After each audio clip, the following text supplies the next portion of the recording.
नमस्कार मित्रांनो, आजचा व्लॉग अचानक करायला लागला आहे. तर आला इथे साप.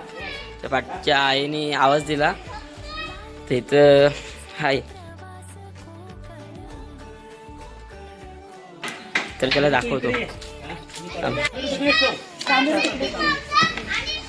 इथं घुसला कुठेतरी.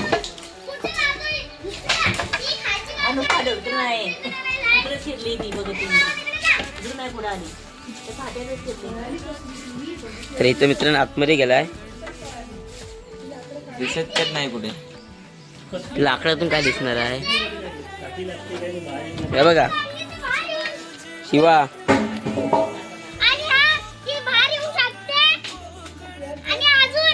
काय बोलते बोल. अजून बाहेर येऊ शकते आणि हे सगळे माणसं करतात आणि हा भरत काका इकडे आलाय आणि पाचशे तिकडे गेले. स्वतःची जागा धरायचीच नाही. मोठा साप इथे बसलाय, मला भीती वाटते. काय मी सगळे नाचून त्यांनी सगळे नाचून काढत आहे. एवढं घाबरून काय घाबरून ए गप. वरून म्हणून येणार आहे ती. इथे वरती होता हा त्या चॅनलला, तिथून उडी मारली आणि असं गेला इकडे. हा काय पोपटी जरा आधी आवाज द्यायचा. आवाज दिला नाही ना रे. तेच तर हा. आणि हा काय? आणि हा काय? आतमध्ये गेल्यावर लाकडं काढलं. आता सगळी लाकडं काढायला लागत आहेत.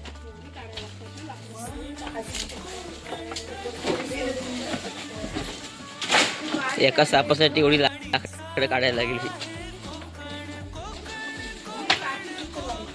अरे गाई, ही लाकडं उगाच काढतायत. इथं नारळ ठेवायचा आणि मग नंतर याल ती नारळ ठेवलं त्याला तसंच राहू दे आणि नारळ ठेवलं ते बाहेर याल आणि मग नंतर नारळ घेऊन जाईल. देवा गं, मग एवढा सोपं आहे. आणि अरे देवा शंकरा, काय या पाठवते. डोक्याला ताप झालाय. थंडी मधनं काय तू पाठवतोस या काय? आ देवा, डोका मॅड झालाय हे सापांमध्ये. डोका आहे का तुला? डोका आहे का? तुला आहे काय? सगळी लाकडं काढलेली आहेत तरी काय साप भेटला नाही. बहुतेक तर बिळात गेलाय तो. बिळ आहे तिथं. हा माझे गं, थांब जरा. माझे गं काय? जरा झुरंडी केलेली आहे. हा तो हॉलात टाकतो, बघू येतोय का बाहेर.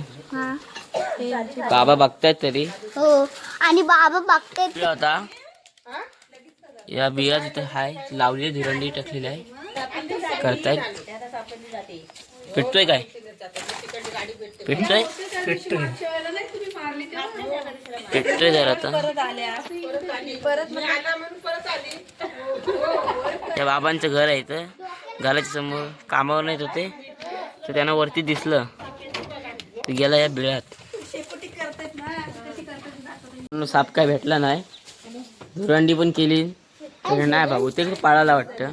हो वाटते. तर आता कोकणात अशा घडामोडी होतच राहतात. चला भेटू दुसऱ्या ब्लॉगमध्ये. Thank you, bye.